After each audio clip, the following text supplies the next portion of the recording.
안녕하세요. 투자하는 아줌마 투줌마입니다. 오늘은 오는 9월 4일에 실적 발표 예정인 피그마를 이야기해 보려고 해요. 펀더멘털 튼튼한 기업만 봐야지 라는 제 철칙에 맞춰 피그마가 진짜 성장성이 있는 회사인지 리스크는 없는지 팩트 기반으로 오늘도 이해하기 쉽게 정리해 볼게요. 먼저 상장부터 짚고 갈게요. 피그마는 2012년에 창업된 웹 기반 디자인 협업 툴 회사고요. 드디어 2025년 7월 31일 뉴욕 증권거래소에 티커 FIG로 상장했습니다. 공모가는 1주당 33달러였는데 장중 한때 85달러로 뛰었고 첫날 종가는 115.50달러, 약 250% 급등했어요. 그리고 상장 다음 날엔 무려 142.92달러까지 올라갔었습니다. 덕분에 시가총액이 약 68빌리언 달러까지 치솟았습니다. 어도비가 인수하려 했던 20빌리언 달러 규모 제한이 독과점 규제에 막혀 무산된 이후 피그마는 오히려 훨씬 더 성장하여 제대로 홀로서기 한 모양새가 되었죠. 다음은 고객 기반 이야기예요. 피그마는 전 세계 포춘 500대 기업의 95% 이상이 사용하고 있고 월간 활성 사용자는 1,300만 명에 달합니다. 그리고 넷달러 리텐션은 132%라고 발표됐죠. 넷달러 리텐션은요, NDR.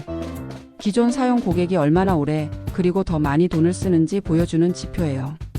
피그마는 최근까지 NDR을 130% 정도를 유지해 왔습니다. 쉽게 말하면 작년에 100만원 쓰던 고객 올해는 130만원을 쓰고 있다는 거죠. 이 말은 기존 고객들이 해마다 30% 더 많이 돈을 쓴다는 건데요. 진짜 충성도 높은 구조죠. 한 번 써보면 돈을 더 쓰면 더 썼지 구독 해지나 쓰던 걸 줄이지는 않는다는 거예요. 더 놀라운 건 매출 총이익률 그로스 마진이 약 88%, 고정비 큰 IT 회사에서 정말 높은 수준이라고 보시면 됩니다. 이 성장률 이익률을 합친 룰 오브 40 점수는 무려 63점. 룰 오브 40 점수는 소프트웨어 기업, 특히 사스 기업의 성장성과 수익성 균형을 평가하는 지표로 매출 성장률과 영업이익률을 합산한 값이 40%를 넘어야 한다는 규칙입니다. 이 점수가 40%를 넘는 기업은 지속 가능한 성장과 수익성을 동시에 갖춘 건강한 기업으로 평가받습니다. 피그마는 63점.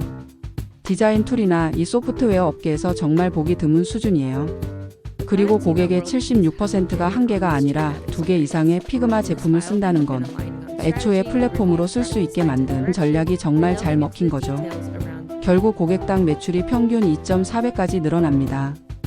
AI 기능 얘기도 빠뜨릴 수 없죠. 2025년 컴피그 행사에서 피그마는 메이크 사이트 버즈 드로우 같은 AI 기반 도구들을 선보였습니다. 특히 웹사이트 제작, 디자인에서의 코드 자동 전환 같은 기능은 디자이너뿐 아니라 개발자나 마케터들도 함께 활용할 수 있게 만들어주고 있어요. 그럼 밸류에이션은 어느 수준이냐 하면요. 상장 당시 밸류는 13빌리언에서 16.5빌리언 수준으로 거론됐는데 실제 시장에선 첫날 종가 기준 68빌리언 달러까지 갔잖아요. 프리미엄이 너무 크긴 하죠. 현재 시가총액 68빌리언 달러 기준, 트레일링 PS는 94배, 포워드 PS는 약 70배 정도인데요. 같은 사스 기업이나 어도비보다 훨씬 높은 수치입니다. 이 프리미엄이 정당한 건지 묻는 투자자가 굉장히 많은데요. AI 멀티 제품 전략, 고객 충성도 모두 기반이 튼튼하니 이해된다는 의견도 있어요. 우리 피그마. 성장성도 있고 고객 충성도도 높고 미래가 기대되는 탄탄한 기업은 맞습니다만 투자에는 리스크가 좀 있습니다. 첫째, 밸류 부담이 너무 크다는 점. 좋은 회사라 해도 주가가 너무 빠르게 뛰었다면 기대 수준도 따라 올라가죠. 둘째, 경쟁 심화.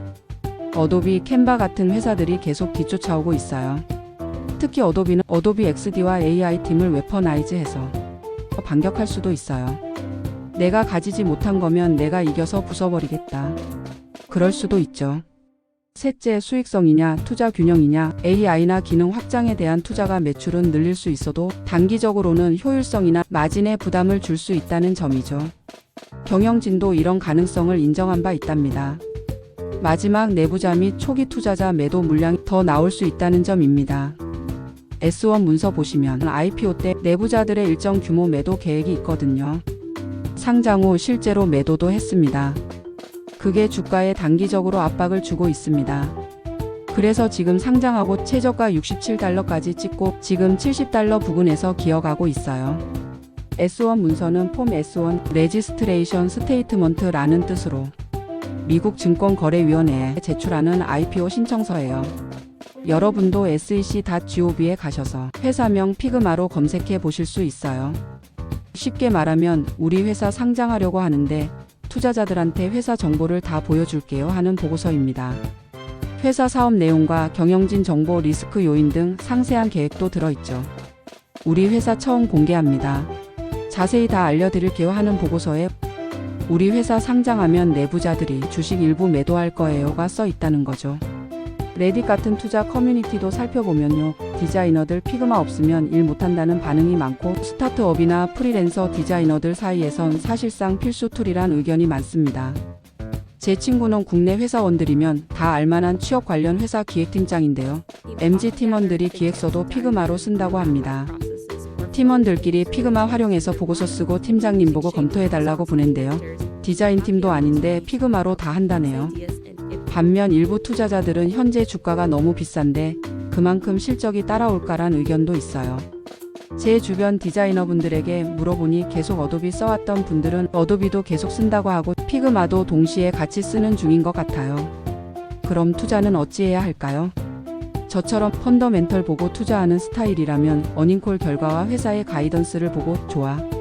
고객 지표, 성장, AI 로드맵, 안정적이다 싶을 때부터 분할 매수를 시작하는 게 좋을 것 같아요. 저희 구독자분들은 이제 과열된 시점에 한 방에 들어가서 물리는 리스크를 줄이셔야 합니다. 정리해 드릴게요. 피그마는 정말 펀더멘털 튼튼한 기업입니다. 성장성, 고객 충성도, 수익성, AI 확장까지 모두 고르게 갖췄어요. 하지만 단기 밸류에이션 부담, 경쟁, 수익성 변동, 내부 매도 등은 반드시 고려해야 할 리스크입니다. 제 전략은요. 어닝콜 이후에 실적과 가이던스 보고 괜찮으면 분할 매수하기입니다. 그럼 이미 들어가서 140층에서 구조대 기다리는 사람은 어쩌란 말이냐. 안타깝습니다만 어닝콜 이후 실적과 가이던스가 영 별로라면 과감히 손절도 고려해 보셔야 합니다. 바닥이 있다면 지하도 있는 법이니까요. 그렇지만 펀더멘털 강한 회사는 장기적으로 기초 체력이 있기 때문에 바닥을 치고 반등할 때 물타기 하시는 것도 전략이라고 봐요. 타이밍 잘 잡아 들어가면 손해도 최소화할 수 있고 기다리다 보면 어쩌면 수익도 낼 수 있다고 봅니다. 그치만 상장 다음날 고점에 물리셨다면 이제 상장한 지 겨우 한 달인데 주가가 자리 잡을 때까지 그 주가가 2배, 3배 더 뛸 날이 얼마나 걸릴지 그날이 오긴 할지 모를 일입니다. 저도 무지성으로 투자했을 때 마이너스 50%, 마이너스 60% 본 적 있고요. 가망 없어 보여서 손절한 적도 있습니다. 그렇지만 손절하더라도 새마음 새주식으로 시작하는 게 회복도 더 빠르더라고요. 밑 빠진 독에 물타기는 결단코 좋지 않습니다. 우리 공부 열심히 해서 좋은 기업 찾아보아요. 제 영상은 절대로 해당 기업에 투자를 권유하는 것은 아니라는 거, 제가 공부했던 것에서 잘못 생각하는 것은 없는지 여러분과 공유하고 다시 되짚어보는 영상임을 다시 한번 말씀드립니다. 오늘 영상 도움이 되셨다면 좋아요랑 구독, 알림 설정까지 부탁드려요. 다음 영상에서는 또 다른 기업의 실적과 성장 스토리, 팩트 기반으로 들고 올게요. 감사합니다. 다음 영상에서 또 만나요. 투준마였습니다.